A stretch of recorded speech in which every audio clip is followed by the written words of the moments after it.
Well, I have had this long enough and haven't opened it yet. We're going to do it now and get this video started. This is the Creality Falcon A1 Pro, which will do a lot of the same things the Creality Falcon 2 Pro will do.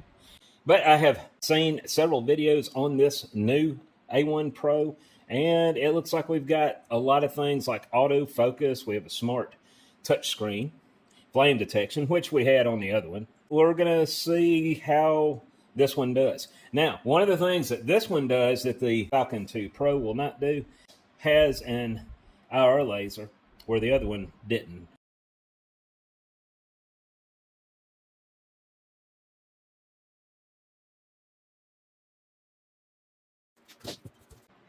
I like that 70s color. So apparently you can access it from either the top or the bottom. Let's see.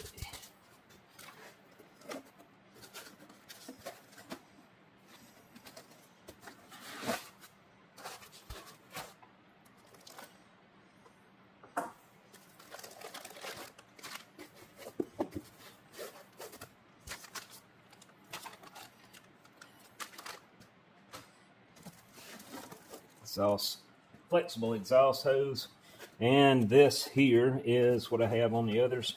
It's a air module that pushes air through the laser. This comes with a honeycomb that goes right there, and that's all the packing. So we're looking at it from the right side here, and we're going to go ahead and start plugging things in and up. We have a display screen right here. So we'll start off by hooking the display up.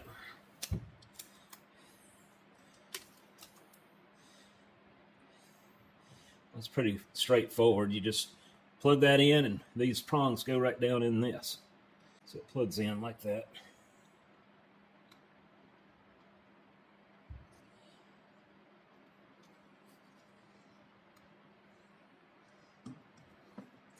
And that goes right there. And I currently have it on 3 legs. So both of these ports are Type-C connectors. This one plugs into the computer if you don't want to run it through Wi-Fi. I'm going to choose to use Wi-Fi. This is the air inlet for that air module I was telling you about. This is if they had sent me a rotary kit. They didn't, so we don't have to worry about that. This is the key, which it comes with. In case you got kids around, you don't want them getting hurt on it. And then this plugs into the air pump. This is the power connection to the air module. So all your power going to the module comes out of this outlet, and timing of when you want it on or off. And then this is straight up, that's the power cord. Let's cut this thing on and see what it does. I'm not even connecting the computer yet. Give it a second. There it goes. All right, so then what?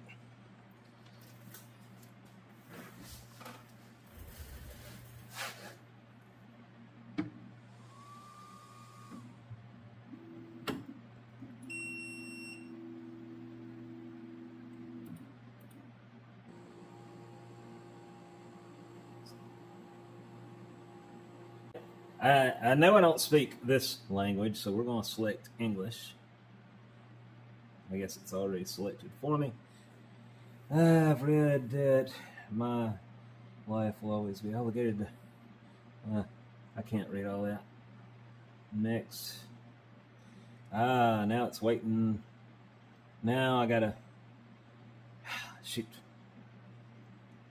Dadgum, how did it know? How does it detect the Wi-Fi all the way out here? All right, guys, let me put my Wi-Fi password in. I couldn't access the camera earlier, or a week ago when we were doing this, but now that I got this software, and Creality informed me that even though I can't access the camera on Lightburn yet, I will be able to in the future. They are making that revision. So just so you know, I was not able to access it the other day. Of course, I don't think I was plugged in to the USB either. That may have had something to do with it.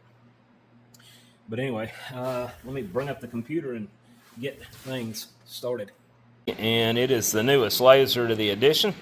And we're going to be making some pretty unique patterns with this today that are going to be going on our upcoming 4th of July project. And I'll show you more on that here shortly. I'm going to do a test run on this little eagle. And this has a feature the other laser engravers do not have, and it's autofocus. And I'm going to just hit that. And it's going to go to the center of that board. And it's going to use laser technology to set the Z. So without messing with anything else, I'm going to go ahead and run this. Charlie has been advising me on how to do this, by the way. The footprint of the work area, I think, is a little smaller than my Falcon A1 Pro.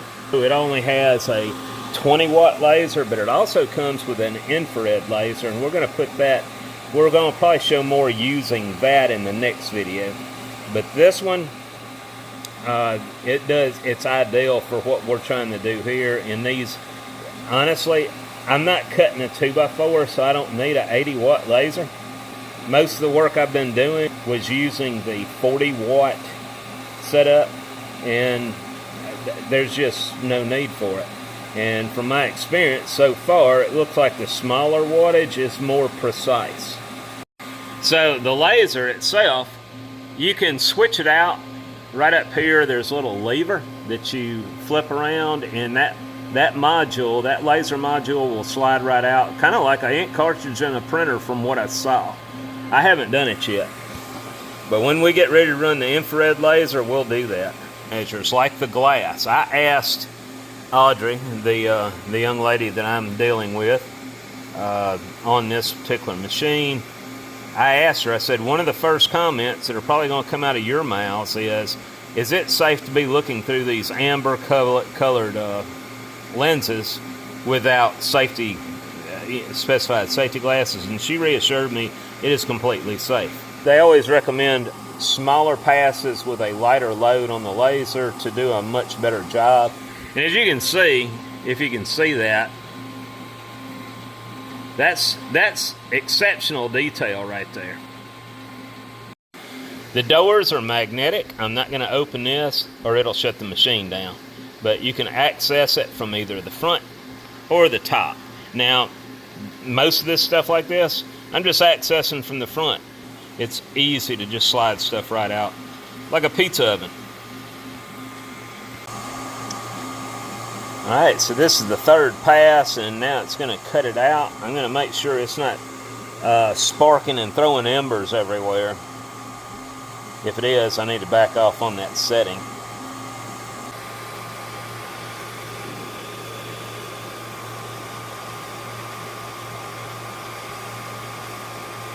Alright, I don't see any embers flying around. That's good.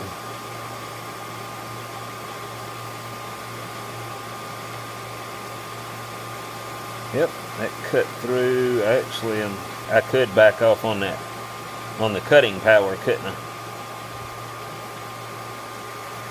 Like I said, you can open it from the front or the top. And that's the camera.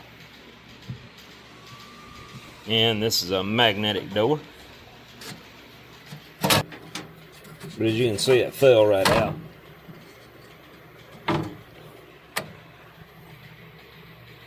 Yeah, you can read all that stuff. And it's deep detail. And this is just plywood. And the good thing is, it's engraving deep enough to where it will bend. Oh, I'm not going to try it right here. I don't want to break it. Let me get some more of these run now. Like I said, I wanted to make sure I wasn't shooting sparks all over the place. But this is going to be used in our casting coming up. Well, almost finished here. One of the things we're going to be getting on to is hardware for these doors. And I want to get brass plates to go on these extra holes here, as you can see. And I got an idea, and it's right here. I think that's going to look pretty cool. And it looks like vintage hardware, doesn't it? Before I start, we're going to frame it and make sure that I'm cutting within the open available space of that piece of wood. And we are. Now that I'm going to do that, I'm going to press OK, and we're going to autofocus. Look. It's going to come over here. It's going to, I don't know why, but it's going to go all the way to the back left, and then it's going to come up here, and then it's going to go boom. Alright, so it's autofocus. Now, without moving anything, I'm just going to start. And I will bring you back.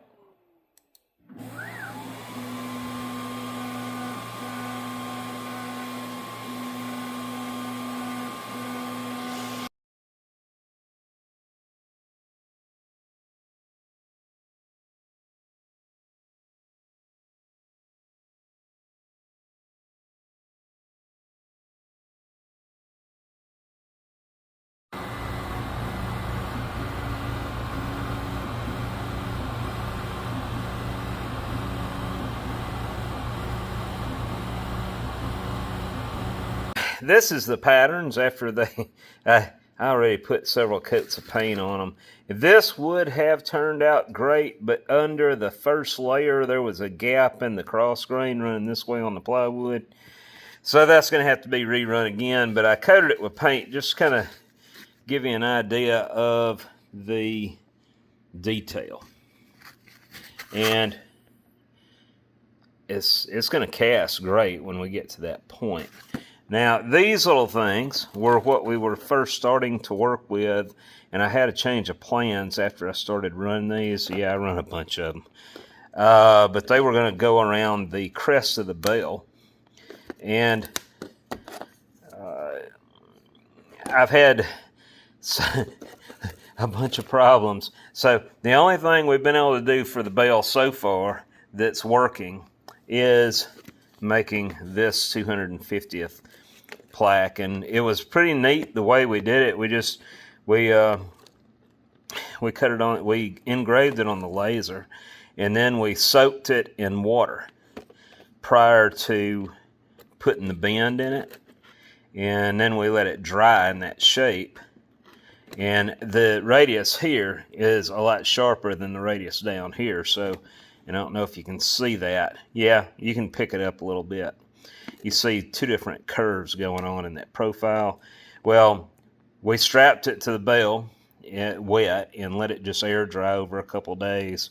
And I think we repeated the process just to make sure that would seat perfectly. And as you can see in this picture, the detail turned out great on the cast iron. We're still doing some things. That the original idea was to have these going around the crest of the crown of the bell, and we just ran out of time. But you get the idea. You see how handy and practical this machine is going to be for us, especially doing features like this. If you had to do this any other way, it would take forever. This concludes the video. We will have another one trying out the IR laser and see how that does. And if you're interested in the A1 Pro and you'd like to know more, click on the link below and it'll take you to their site. All right, guys, we'll talk to you later.